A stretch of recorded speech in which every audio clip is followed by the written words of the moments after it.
Hello and welcome to Coffee and Tequila. This is Gen Z. All in lots. Gen Z watches The Handmaid's Tale, The Handmaid's Tale AFTERSHOW with Jen and Zach. We're here to talk about The Handmaid's Tale Season 5, Episode 3 today. And I hope there are people actually who are watching along with us. Because it seems most of the people we open up to, they're like, oh, I don't know what you're watching about, but I'm happy to see you together. I have people watching. Do you? Okay. Well, but I do read comments that say, oh, I don't know anything about what you're talking about, but they support us and we're happy to see you, and we thank you for supporting us. I have barefoot wine today, and I feel like just for this chat I'll open up my barefoot wine. I actually am almost done with it, so I'm about to got some wine. Have to slap the bag and just use the rest of what I got in here. If anybody from Facebook is watching, I'm hoping so, from the Facebook groups, please let us know you're specifically from the Facebook groups, because we're trying to open up to them a little bit. But yeah, overall thoughts of the episode, I guess. When did you watch it? You watched it this morning, didn't you? You said last time, you said, I'm not going to watch in the mornings anymore because I need to pay attention to it. So I'm going to watch it in the evening. Well, I watched it 2.5 times. Okay. I watched the first time, and then I had to go back and watch some stuff again, because the part with Mackenzie and Nick and the gazebo, I didn't understand what they were talking about. I noticed a lot of people critiquing the episode because it was slower and it was a little bit more boring. It was slower, but it was just as good. Mm-hmm. It was just as good, and this is why it was good, right? This is the episode that is setting up pieces for the rest of the season. We're setting up our players. We're setting up our sort of chessboard here. And then we get a pretty powerful punch right at the end. We do open sort of like picking up where we left off earlier, and June and Luke have just seen the funeral with Hannah being used as a little piece of meat that Serena is dangling in front of June. Serena's sort of antagonizing June. Yeah, and she's playing chess. Well, and I noticed, and so this is what I was thinking of last time, but we didn't talk about it really, is the color that Hannah was wearing. And so June is all thinking about that. That's the only thing she's thinking about, is what does that color mean? I'm trying to remember, what does that color mean? Because she is up until now, Hannah's been wearing pink, which is just she's just a little girl. But purple, we learn a little bit later that purple means Hannah is in training to become a wife now, which is wild to think about, because it means she's not a little girl anymore. She's not protected anymore, She's 12. Yeah. In the episode, June says she's 12. Esther's only 2 years older than that, though, so they're going to get Hannah out there, and it's just wild to think about. So now, I feel like this is really going to light a fire under June's ass. It might have backfired in Serena's face, just showing Hannah in that color, Right. When I was watching today, I went back. One thing we didn't talk about last week was when it showed Serena up high, the smirk on her face. So going into this episode, let's just remember the smirk that Serena Joy had on her face when the episode basically ended. It is so hard to like Serena Joy and Lydia, but it's also so easy to like them at the same time, because the actresses are so great that if they do any good thing, I remember throughout this entire series, anytime Serena or Lydia did anything good, I was like, yes, I'm all for this. Join the resistance. I was sure that she was gonna join the resistance, and I don't think that's where we're going with it. Well, there was always these little moments where Serena would give or appear to have just this tiny little bit of compassion for June at certain times. But I really don't.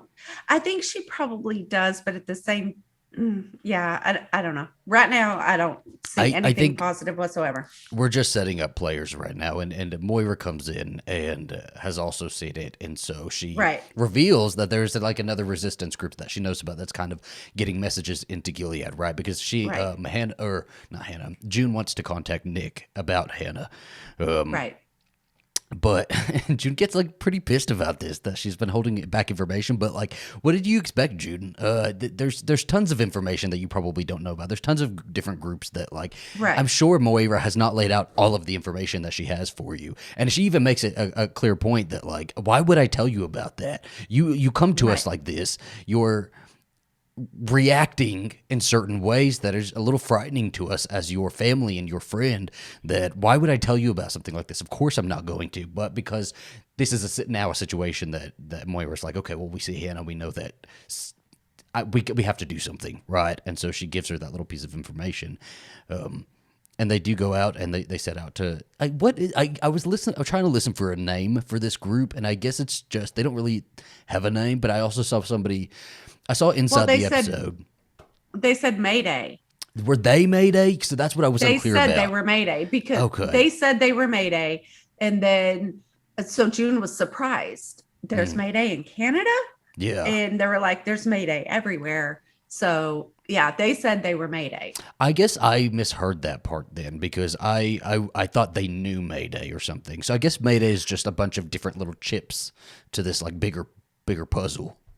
Well, I guess there was Mayday inside Gilead that they were working with, but I don't think anybody ever really knew. I mean, we talked about Mayday. We knew it was there, but I don't know. I don't think we ever really saw the inner workings of it. And now we're getting a picture of Mayday Canada. It's like a whole network. It's sort of like the Underground Railroad, right? It's like the Underground Railroad was just a network of different people and places and the different things that were working in this resistance.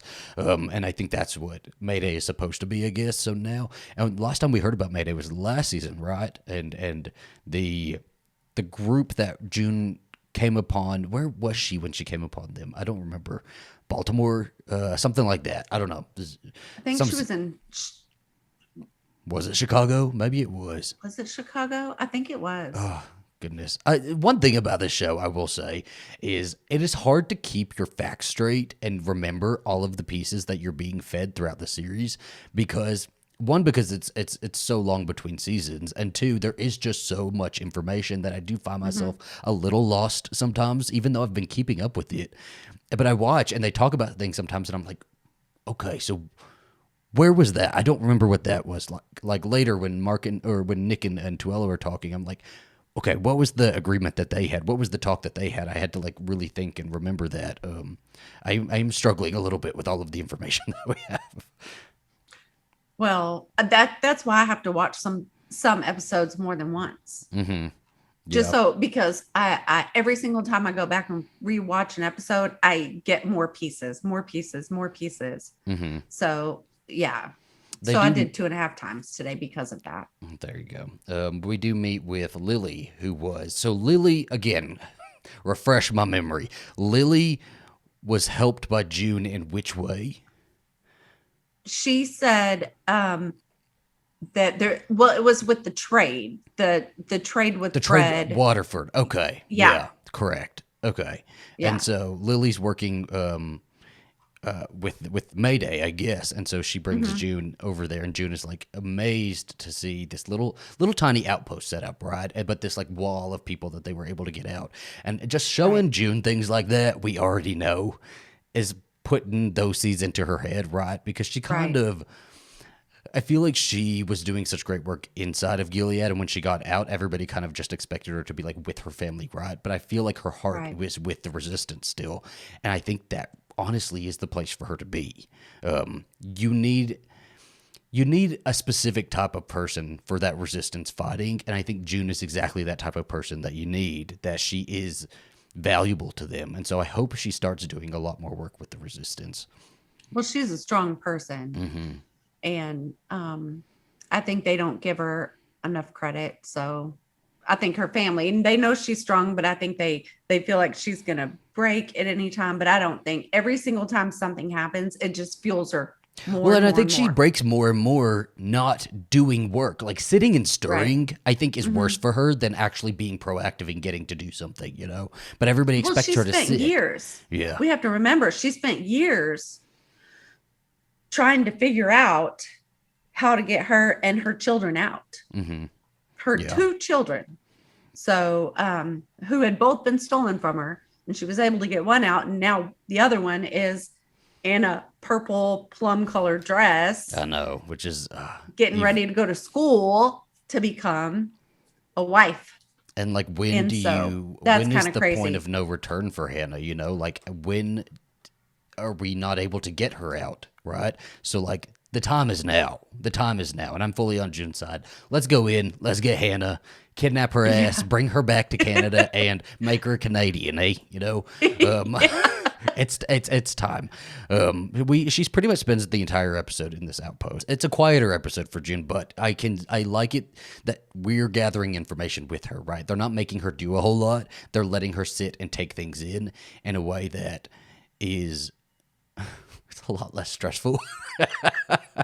I'm not as stressed out by June this episode.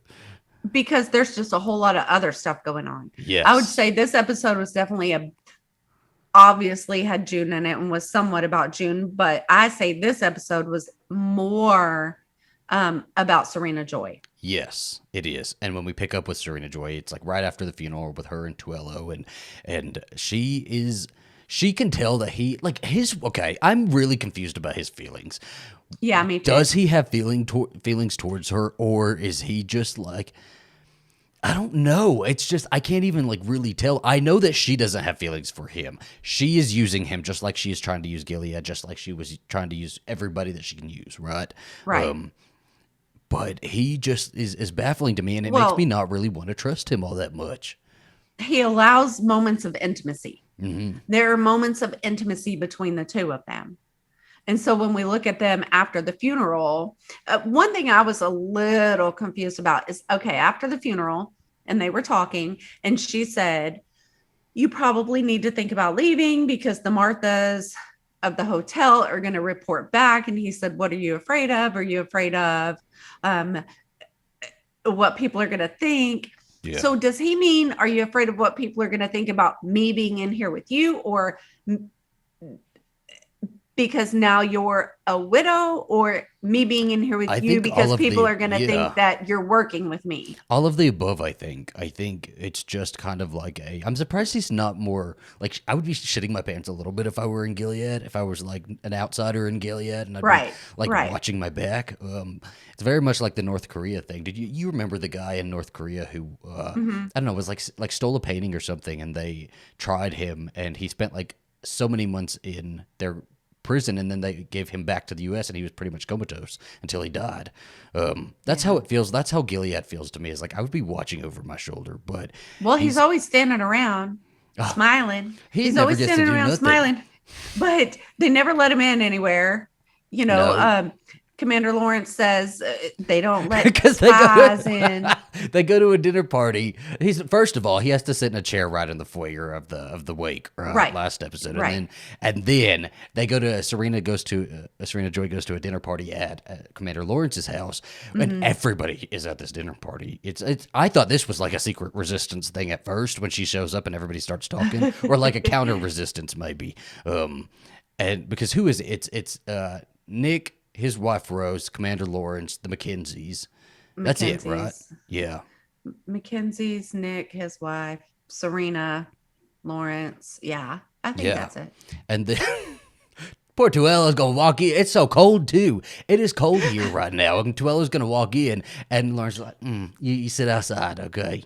We don't let spies in. Are you a Christian? Are you a Christian? You don't come into my house if you're not a Christian. Are you a Scientologist? I'd be afraid if I was him too. Serena Joy didn't even care. She just said, I thought they were going to let you sit inside at least. But also, okay, so I'd be afraid too if I was him. But I'm also a little confused, but maybe not so much since I talked through it. How can it be that Serena tells him, well, I'm not going to go back with you. I'm going to go ahead and stay in Gilead, live my life.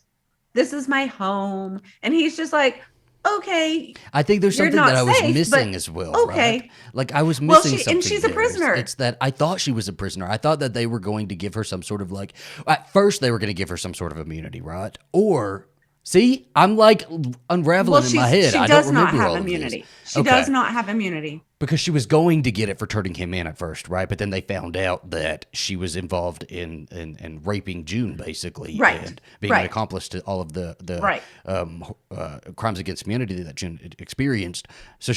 But she didn't get that immunity back at all, right?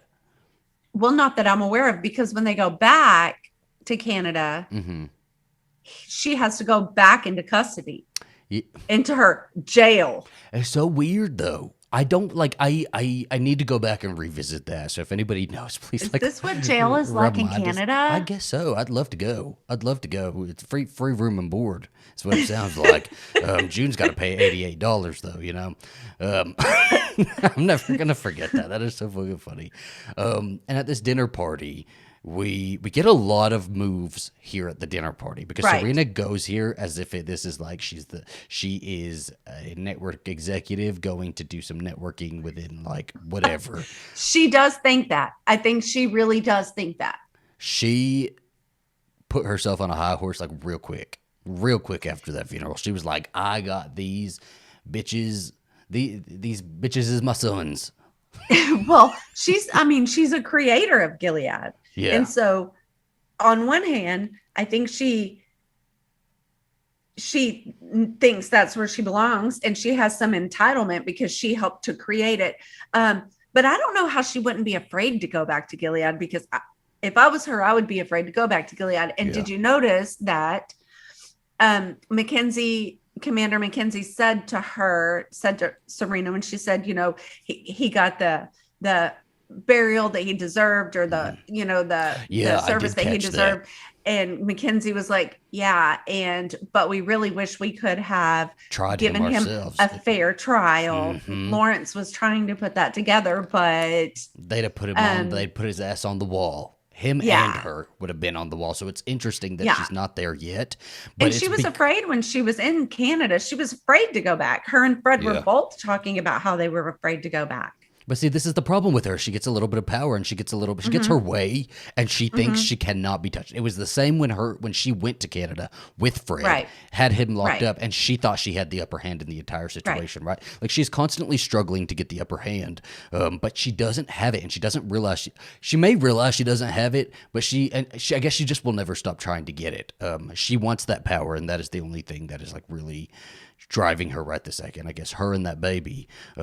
And Mackenzie's, the Mackenzies were dark in this episode. They like really showed the darkness of the Mackenzies this episode. I thought so too. And I'd never really seen them. I mean, I don't really remember a whole lot about the Mackenzies other than they were Hannah's family, but they were dark and there was a lot going on. I mean, Commander Lawrence, they say something about him remarrying Mrs. Mackenzie, and he says, I don't think I'm going to. And that right there was Serena Joy's way in. It was Serena Joy's way in, but I also think that's something that we need to watch that space because even though Serena Joy may not marry Lawrence, and she still very well could, he's going to marry somebody. Is he going to marry Hannah? Yes. Are they going to marry Hannah to him? I know. There's a whole bunch of talk on the message boards about what if that happens. Really? I didn't see that. I mean, I've been trying to not to read the like spoiler talk because it's just a bunch of. I mean, it's just a bunch of people talking. What if this happens? What if that happens? Oh, the speculation is the best part of the show. We never get it right, but it's always fun. But essentially, he's gonna have to get married or figure out a way to continue being a commander in power because they basically told him a single man cannot be. And it's Mackenzie, Commander Mackenzie, who is Hannah's father, basically, like in the olden days, coming to him and saying, "Hey, marry my daughter." It's basically what like the reading between the lines that I got from that. It was the subtext. But you know, the Mackenzies talked a lot about what a Cancer June is, and and how much they don't trust her, and how much they're afraid she's going to come after the family. So I could see Commander Mackenzie being just as deceitful and wanting to play chess with June as Serena, and then eventually marry Hannah to Commander Lawrence. I don't know though.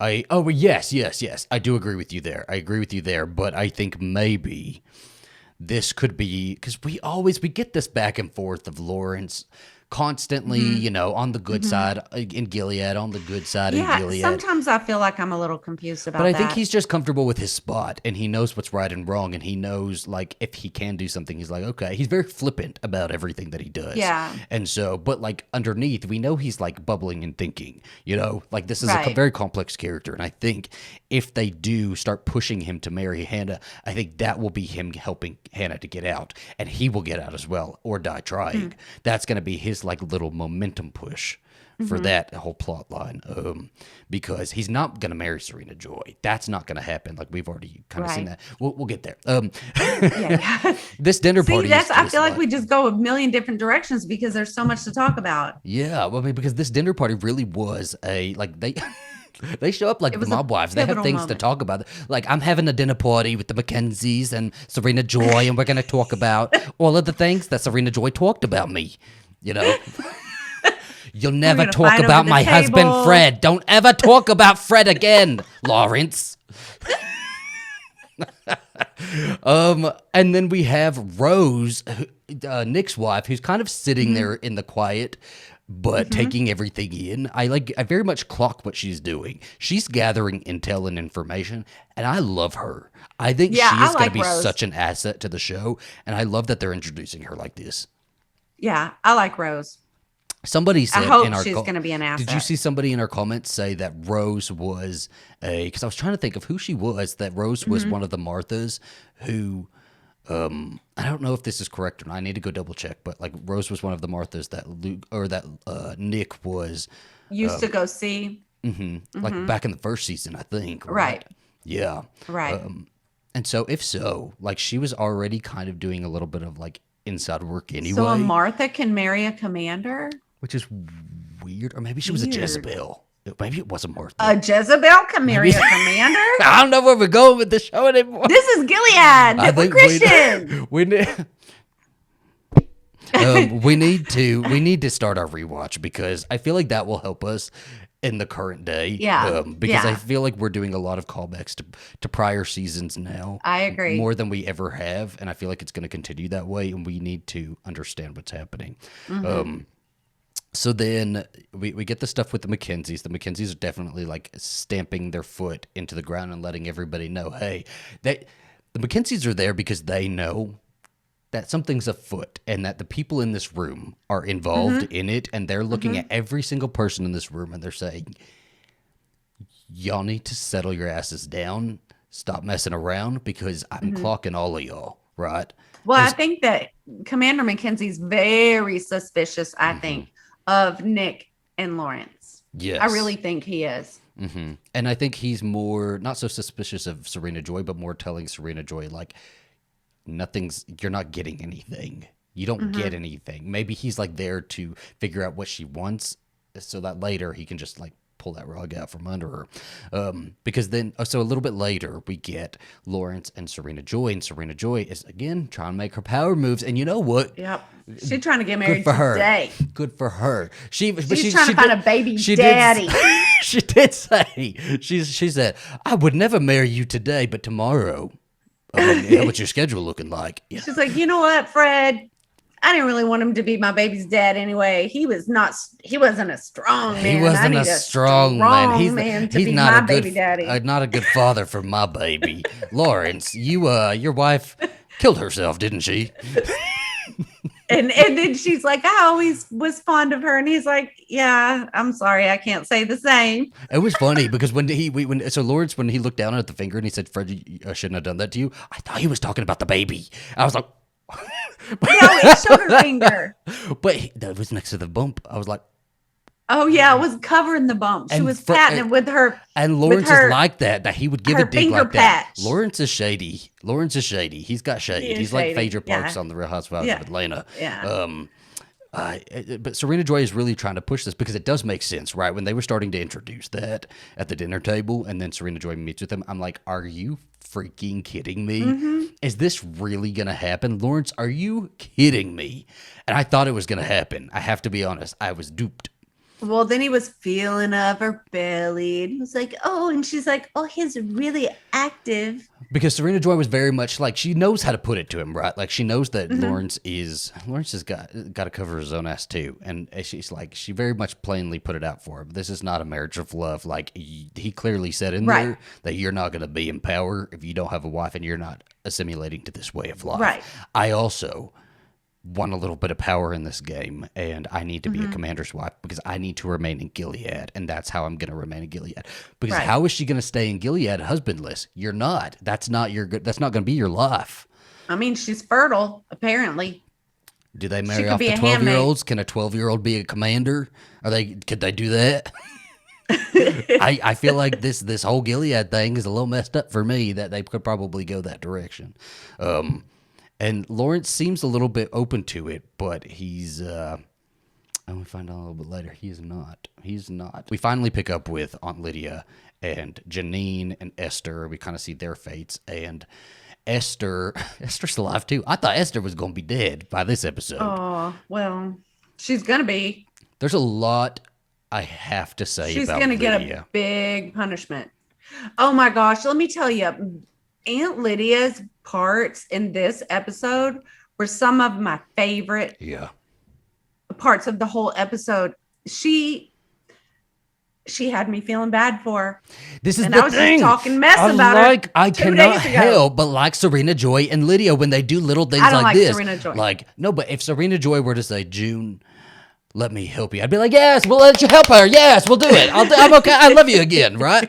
It's like I'm a simple man. I will fall head over heels for these women. I just want them to do good things. And then when Lydia does something like this, I'm like, Lydia. I know. Because we remember her behind the scenes, or her backstory, right? Yeah. We kind I of talked remember about it last episode that we did, and you asked me if I think that she would ever like flip sides. And I said, no, absolutely not. I don't think so. And now I'm like, I know. Today, when I was in my car thinking about it, and I remember you saying last week, nope, absolutely not. I don't think so. never listen to me. She was promising to God Yeah. she would do different. Which is a big, that's a big thing. So Janine could just live, because she really loves Janine. She does. And I don't think it's just Janine. I think she does love the girls. I think she is... the thing with Aunt Lydia is that she has a lot of inner turmoil that is clear, and we see it, and it's there. That's why she is so aggressive with them. Like, she believes that this world that they're creating, like, she believes that is God's way. That is what God wants. And she's trying to shepherd everybody into falling in line because that is what God wants. But things keep happening that cause her to question that, and then she hits herself for questioning it. She's like, oh, I can't question that. It's just this inner sort of like push, pull, tug. You know? Do you think she had to interview to be an aunt? I don't know how she would become an aunt. Do you think? Yeah, how do you be an aunt? And she's like a pretty high up aunt too. For up until now, we've seen Aunt Lydia's inner turmoil, mostly internal. We see her kind of wrestling with herself, and we, especially in the backstory episode, we see that inner turmoil, but now we're seeing it much more externally, where she is now bargaining with God. And if you're any type of Christian, you know you cannot do that. That doesn't work. Bargaining with God is not a thing you can do. You can't make a deal with God, right? And she's sitting here at this bed. Like, that was some of the best acting that she has done in this show. I thought so too. It is, and Dowd is a powerhouse performer. They have some damn good actors in this show. Like, they really cast them up. I agree. And I bought it. I bought every single second of it, crying over Janine, slapping What Esther. did you think of the slap of Esther? So I read it. It was terrible. I read Esther it more as like... basically half dead, and she slaps her. I very much read it as, and it's right before she starts bargaining. She's like, "Oh, I know I just slapped Esther, but Lord Jesus, one more chance, okay? That was the last time. Last slap I ever give." Until Esther wakes up. No, but I read it more as slapping herself, like almost hitting herself. Like she's so frustrated with this like inner turmoil that she goes and she like, because I think that's why she takes it out on these girls so much, is I think she's feeling that tug of her heart and head and just like is taking it out on them. And I think part of that bargaining was her being like, I can't do that anymore, God. I will not do that anymore. I will not like abuse these girls. I will like do the right thing, you know? Right. But as long as she's handing them to families. I think the question is, where is God telling her to move? Because that's very much what she's listening to. And is she seeing signs that God is wanting her to flip sides, or is God wanting her to continue with this Gilead thing, right? Because and just be nicer. Just don't hit the girls anymore. Don't hit them. Don't let them stone each other. Put away your zapping stick. Yeah. No more zapping stick. It's just, I think that's something that we're gonna have to keep an eye on for the rest of the season. Is like, what we'll clues? See next week too. What clues is she seeing? You know? Yeah. And we find out that Janine is not gonna. Esther didn't die in this episode, did she? No, she didn't. So Esther's still alive. It didn't show. It just showed her in the bed. She got knocked out. And then we don't know what happened. We don't know. Internal brain bleeding is what she has. Lydia gave her a concussion. But Janine does wake up, and so then, okay, well, you can't bargain with God, but she's now done it. Janine has come through. And so what is Lydia thinking with that? Poor fucking Janine also. Can we talk about Janine for a second? Poor Janine. She never catches a break. Can we please like send her to the beach? Just like, yeah, she does need a beach vacay with her daughter, which, by the way, was pretty.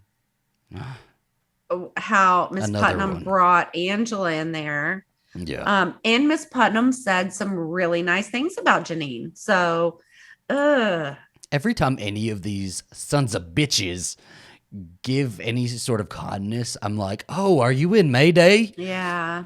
Are we gonna see you later?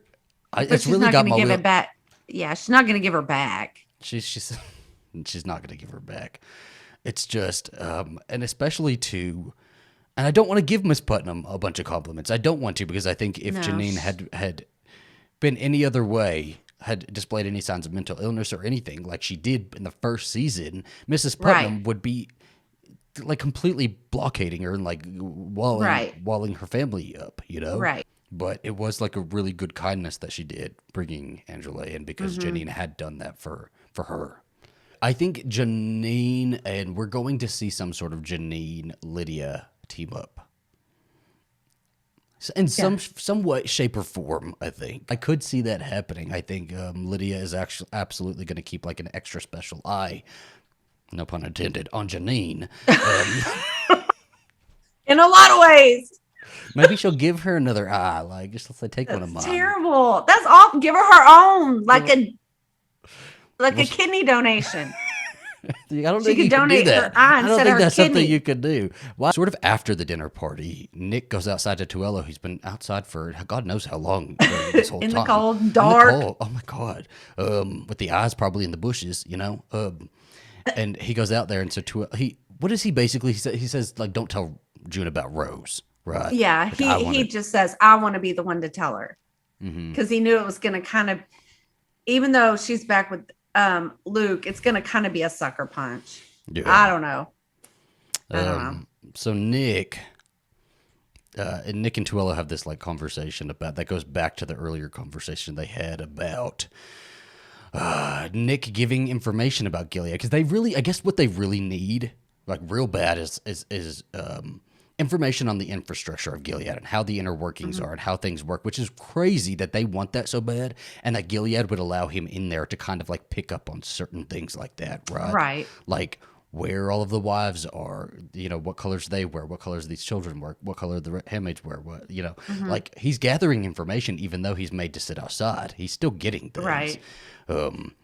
And Mackenzie soon comes up behind them and dismisses to where now so back of the house. Awkward. It was so awkward, and Nick under his breath he was like, "Fuck." Yeah. And Mackenzie pretty much says, he tells Well, Nick, he talks to him about Rose, about how Rose's dad is an old friend of his. yeah, basically threatens He him and says, "I'll be keeping an eye on you because right, you better not be using Rose, you know." right, Um, right. and it's I don't know if they are using each other because that sort of that line about Nick wanting to tell June first about Rose indicates Right. that they are together, right? And they have like a genuine relationship. But how Right. much of that relationship is an actual romance and how much of that relationship is maybe them working together I and we're mean, we just don't not know. seeing it yet? Yeah. We'll see if she gets pregnant. Whoop, whoop, whoop. Serena Joy and Twella back at the hotel though. He finally gets some heat, some sort of. They probably keep his room cold too. They're like, we don't give you heat in your room. No blankets. Sorry, we don't have any more towels. You have to sleep in the shed outside. But Serena Joy thinks she's some hot shit, and I just I'm cannot. gonna stay Oh, in my home. I'm not going back. But and he's like, okay, okay, prisoner. prison. Yeah, Okay. like I'll see you on the plane. We'll hold it for you, right? Like you're coming with us. Well, he doesn't know he's holding it. She gives him a kiss on the cheek, thinking Yeah, that she's there's doing. and it was a very something. intimate kind of moment. So it was kind of weird. But it was fake because you see how she kisses his cheek too. She doesn't kiss him. She brushes her lip up against his cheek. She doesn't. There's no kiss there. But she thinks that she's got him whipped, and I'm gonna give him a little bit more credit. I think that he is very much reading what she's doing and clocking what she's doing, and I hope I'm right about that. But he did seem to have genuine concern about her safety. Yeah, So I think I don't know. there's Maybe it's feelings just all. there. There's something there because the first time they meet is when she goes to Canada for something, right? She goes to see Nicole, doesn't she? Because Nicole is now a big yeah. plot point of that. See, these seasons are too far apart, guys. Forgot They're just all too about much that. and so that's how they sort of first meet. So he does have genuine concern for her, but I also think he's smarter than he's letting on, and I really, really, really, truly hope that I am right about that. June has been at this like outpost, this little setup for the resistance for Mayday for the entire episode because they're going through satellite phones, right? And it's basically a chain that they have to like get to the right satellite phone in order to contact Nick. Right, You know? right. So they finally connect June with Nick, and I don't know. What did you feel about this whole conversation and this whole scene? Because I felt like I was supposed to be a lot more moved than I actually was. What phone? Where did they call him at? His house. He said, "Don't Oh, call was here it while his my wife is here, June." Because they said it might take a long time to get connected. It did. It took And the I'm whole like, dinner what did party. they? It took all day. I just didn't understand I mean, did they just dial his number? I think they had to. I don't understand. It's like they called it a chain, so I'm guessing they had to Yeah. go through line by line by line or something. Maybe they just had a phone book. Does Gilead have a phone book they were just going through? I mean, I don't know. We don't have a lot of phone books anymore. Oh, but they're old. They probably do. They're back in the old days now. They're like, we're The going. Blaine household. Because I also felt strange with everybody calling him Commander Blaine. So stupid. This Blaine. So stupid. I just feel like this was supposed to be That a was really weird to me. moving moment, right? Because at this point, I think in the show, I'm way over the love triangle. I'm very much on Luke's side, and I'm like, June, Yeah, me either too. be with Luke or don't be with nobody, or be with Yeah. somebody else, right? I don't care about Right. the June and Nick romance. I really think that Nick could have helped her get Hannah out and he could have got out and they could have been together if he really wanted to do it. I really think that. Maybe he's trying to take him down. I don't know what he's trying to do because he seems a little bit wishy-washy sometimes to me. Yeah. So this is the thing about Nick, right? Is like I completely agree with you. I think like he has more power and has had more power throughout this whole show than he is able to do for June, or that he is willing Right. to do for June, right? Like he can do a lot more. And what Right. frustrates me to hell about June, and I'm a big June defender. I'm a big June's feelings are valid, guys. Right. What frustrates me to hell about her is that she's so soft for him and like softens up. Right. Like she's hard for everybody else. And she gets on the phone and then she's like, Nick, how are Yeah. she does her eye flutter. She's like, Nick, how are you? I know. But like, why, June? Why? What makes you so soft for this man who does not help you?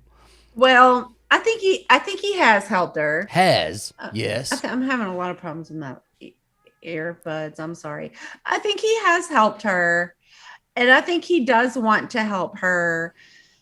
I mean, she's got his child. Yeah. I mean, he's willing to do that for her as the mother of his child, but also. I mean, he brought her a doll from Gilead. I mean, and he. Thanks. Some child support would be nice. I know you're a commander now. June, and June was sure to say, "Oh, Nicole really likes her doll you gave her." He's like, yeah, cool. Okay. No more about Nicole. I don't want to hear anything about that little brat anymore. So there's this girl named Rose that I'm married to now. And so line, I felt a little bad for June a little bit. I did too, but it's also like I think she needed to hear it. I think she needed to hear it. Yeah. She has other things to focus on than a romance right this second. Yeah. And I like that she said, would I like her? And he said, actually, I think you would like her a lot. Yeah. And that also tells me we're going to like Rose a lot too. That Rose has some of the June fighting spirit in her.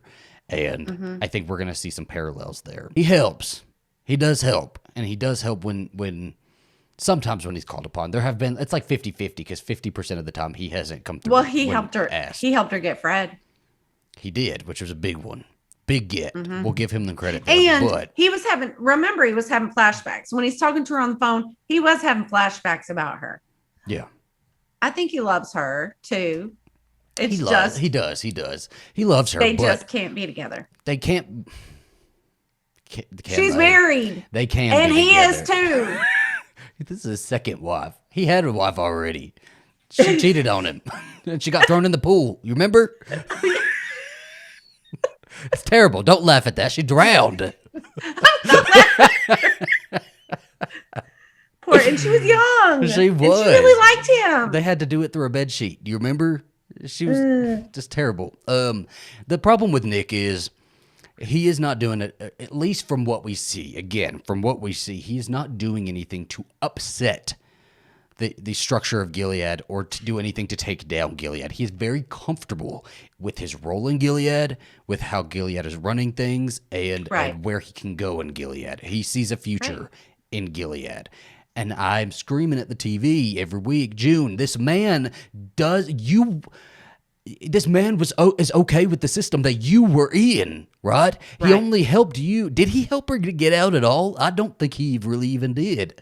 I think he maybe like gave her little morsels of attention that helped her, but no, I think maybe he did. Because remember also when she was leaving, because there was the many times she was leaving and she would end up not leaving. And then you'd be like, damn it, June. But there was the one time she was going. And then remember he walked out and they had a moment right before she went into Canada. Do you remember? So stupid. I do. I love love. But I love love too, but I don't love him. I don't love Nick. And his eyebrows. Yeah. He's like, she's not trying to think about being with him right now. She's just trying to think about Hannah. She's just trying to think about living life. She's trying to think about Luke. She's not thinking like that. It's just that they did have a bond. It was they were together. Ago. That bond was forever ago. But it was a bond and it created their child. They have a child. So she's got a couple of baby daddies. She doesn't even take care of that child. She does. We don't see 24/7 what happens over there in Canada. I have been seeing people say that she's growing poison in the living room. Oh, that could be what her plants are. Yeah, when she rubs the top of them. That's what people are saying. Like this. Maybe it's white oleander. She's gonna white oleander Serena. Serena goes to the council. We see Serena at the council. She gets summoned to the council. Serena thinks that she knows. She's got these men at the palm of her hand, right? And she's like, Lauren summoned me to the council. I'm about to get married. I'm going to be betrothed. Serena Joy Lawrence. And she shows up, and Lawrence meets her outside and says, hey, I don't know what like, you did think you this think is. I was What going to did marry you think you? this is? She You was thought like, I was going to be no. a baby daddy. I didn't want children with my wife. I'm not going to have children with you. And Oh my God. so she goes before the council, and we get Mackenzie very clear in there, and he's like smirking, and the thing with this is she thought she was standing so tall, and they cut her down quick and humbled her ass. You know, they reminded her, you are a woman in Gilead, and you have no power here. It does not matter what you did for Gilead, if you helped create Gilead, none of that matters because you are still a woman. You see this council of men? Right. You're not us. Right. Yeah. And there's no place here for a woman like you, is what they said, basically. Yeah, Essentially. they do. She doesn't even get to stay in Gilead. There's they don't no say place here for a woman like you. She's a single pregnant woman. A Jezebel. She could have married Nick. She would have. She would have done it. She's like, Nick, Fred always thought of you as a son. But we're not blood related. It's freaking, but she gets humbled. She gets humbled real fast, and they said, yeah, you can't even stay in Gilead. Get your ass back to Toronto. Back. But I love what but I need a budget. She tries to do so. She just that is what I love about her, though, is that I do love that even when she's standing there and they do cut her down, she wasn't about to talk back to them. She was smart. She was smart, and she said, she like swallowed the lump in her throat, and she said, I need a staff, I need protection, I need a budget. And they said, I need a staff. I can't take care of me and my baby by myself. I think she meant staff as far as like it's almost like politics, though, right? Like she needs people to help her campaign and all of that, because that's what they're wanting to do. Essentially, as much as they don't want her there, they definitely want her. Well, because they're seeing what's going on in Canada. They're seeing the news when she's walking through the group of people who are all holding vigil for her and for Fred. Right. And they see that. They recognize that. They know that she can be a valuable mouthpiece. But what they continue to underestimate about Serena, even though they also think they can get ahead of her, she's still going to be able to pull ahead of them a little bit. And I think she's either going to create...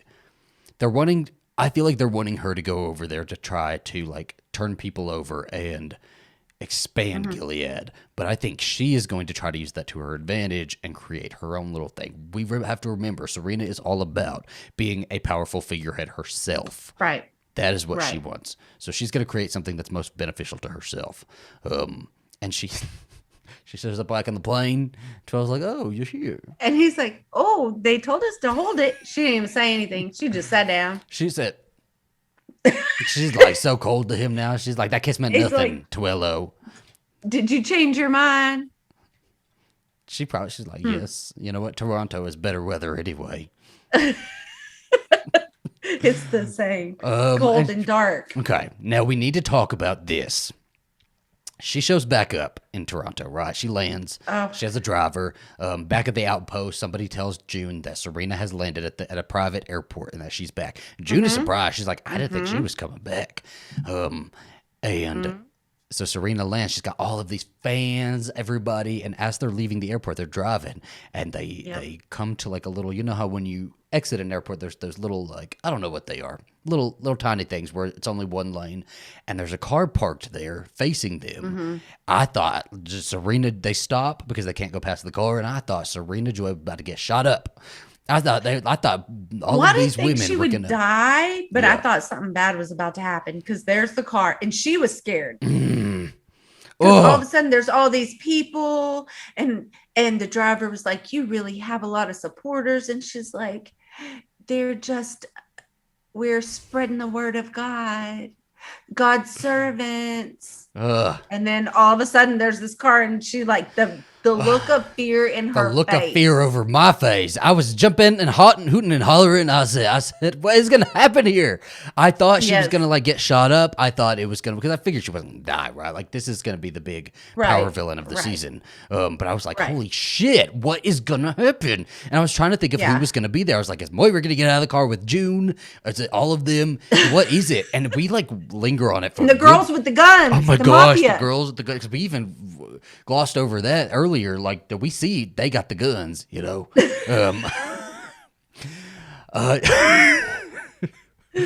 They are strapped, and it's just quiet, and there's no supporters around. It's just the driver and Serena Joy, and they're just watching this car facing them. And then the shot changes to see like the door or the window right next to Serena Joy, and June comes up and just and I tell you, I jumped. I jumped. And the voice that came out of her face twisted. It was angry. We said that face that was with Nick, that softened face, gone. She is like hardened. She's angry, hates women.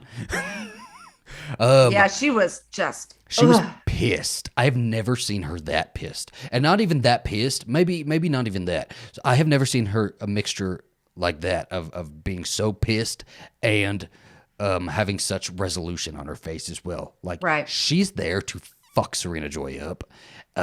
She was about to pull her out of the car by her hair. I thought she was going to take her out of the car. So bitch, get out. We're not take her going to jump out. You. Serena Joy, you're going to touch my daughter. My family? You're going to talk about my family? Don't you ever touch my daughter again. She puts her hands on the fucking window. She like hits it, and I was sitting there. I jumped. I was, and then I like got up. Like I had to like lean forward.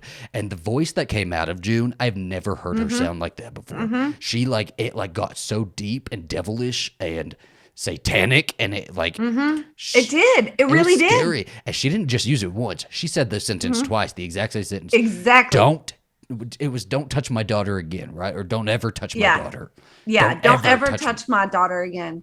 And Serena Joy couldn't even move for the first one. She's like, she said it again, just like that. And then Serena was like, she's like, go, leave. And June just like hit the car. And June wasn't going to do nothing, right? Like June knew that she was there to... That's the thing, Serena Joy, is like you could have an ally in June. I know you could. I know you could work something out with... You've had opportunities to do that, right? Right. She's not here to try to murder your baby. She may say some fucked up things sometimes.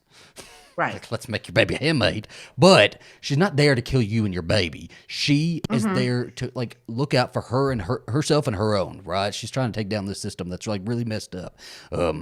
And Serena just thinks she's like, Serena turned a white woman to her. She's like, she's scared. Serena pokes the bear all the time, does all of this horrible shit. And then she's like, oh my gosh, she's crazy. She is crazy. Oh my God. Y'all see what I have to deal with all the time? June, what did I do to you, June? If anybody ever knew what we were all really like when we were around each other, and this is all the time. Because look at her. She really turns victim, like on the drop of a hat, right? She can be like, oh my God, Tuella, you don't know. June was crazy. She was trying to kill me. She had a knife. Tuella, she had an axe. Be like, you should have stayed in Gilead. Should have stayed. Oh my gosh, it was because June's gonna get you.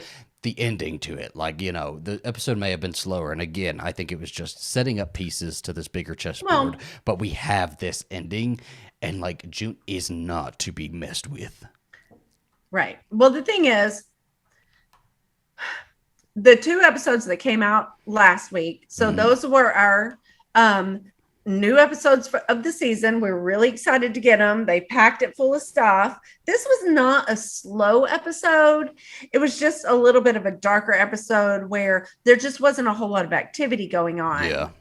And so, but we got a lot of information. I think people are expecting action all the time nowadays, which is so weird to me because the show's never been like that. It's like we get our action episodes and we will. Right. But we can't complain about it because at least we watch it and we like it. There's so many people who won't watch it because they just think it's too dark anyway.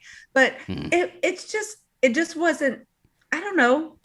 They weren't rescuing people in a plane. I don't know. I'm But it was sorry, good. like, yeah, And they they threw can't that rescue. ending in, And I which tell was you, that ending is gonna be. the best part of the whole. We'll have to rank the endings for the episodes at the end of the season, but I think that Well, is one of my favorite and endings of an episode that they have done so far. right. So last episode, last episode ended with Serena Joy getting the last word, basically. And Yeah. today ended with June getting the last It's the word. Serena Joy June face off. This is where Yeah. we are, Yeah. right? It's like two Mm-hmm. very powerful players who are very powerful in the grand scheme of things as well. Mm-hmm. And we are seeing this face off, and we are seeing this big battle, and it's gonna come to a head, and who's gonna come out on Right. top, But Mm-hmm. like that mama bear June, that Yeah. don't mess with my kid. Well, Like, how even dare you Mara, mess with my did kid? you hear what Mara said? She's not gonna be a wife. Don't worry, June. She's not gonna be a Because wife. that's the thing is, like, I guess we could back up a little bit there. When push comes to shove, everybody is like dealing. We've already talked about how everybody sort of deals with their trauma in different ways, and that they're all kind of butting heads a little bit because they want June. They just want to shake her and be like, please, just like be here with us, be here. When Right. something like this happens, we see everybody and how they are willing to come out and bat for June as well, right? And Moira will be there, and Moira would also lay her Right. life down for that kid, Right. Because Moira was in June's life the entire time. That is like Moira was Right. Hannah's family as well, Right. just as and much was as in Nicole's. June's life. Was in June's life before Gilead. Mm-hmm. So, I mean, they go back a long way. And it's going to be, I love moments of togetherness like that, right? I love moments of solidarity and where we're like supporting each other instead of just like, it's really hard to see people attack what she's doing and how she's reacting Right. to things. It's really hard for me to watch that. And I really like when just the little moments, like the moment in the first episode when Twillo tells her good job, like Yeah. I just need the moments of validation like that, just the little bits to see that. And I have a feeling we're going to see a lot more of it. Again, I just love these little moments where people validate June. And so June says, I'm sorry Right. I couldn't help you earlier. And Lily says, what was the line? I have it screenshot. Or actually, yeah. Yeah, she's like, I'm sorry I couldn't do it early. After Lily tells her who she is, I'm sorry I couldn't do it earlier. Lily And says, essentially, I don't know how you managed it, getting us out and all those kids. June says, I was lucky. And Lily says, Right. women always say that when they've done something extraordinary. Like, hell Right. yeah. Hell yeah. Somebody's that was finally good. giving her the damn credit because, Right. understand when you say we were like learning about somebody in history class, right? And learning about the big things they did. And we went through their Wikipedia page and something like that. Right. June Osborne would be listed with that damn getting all of the kids out on that damn plane and all of the Marthas. Yeah.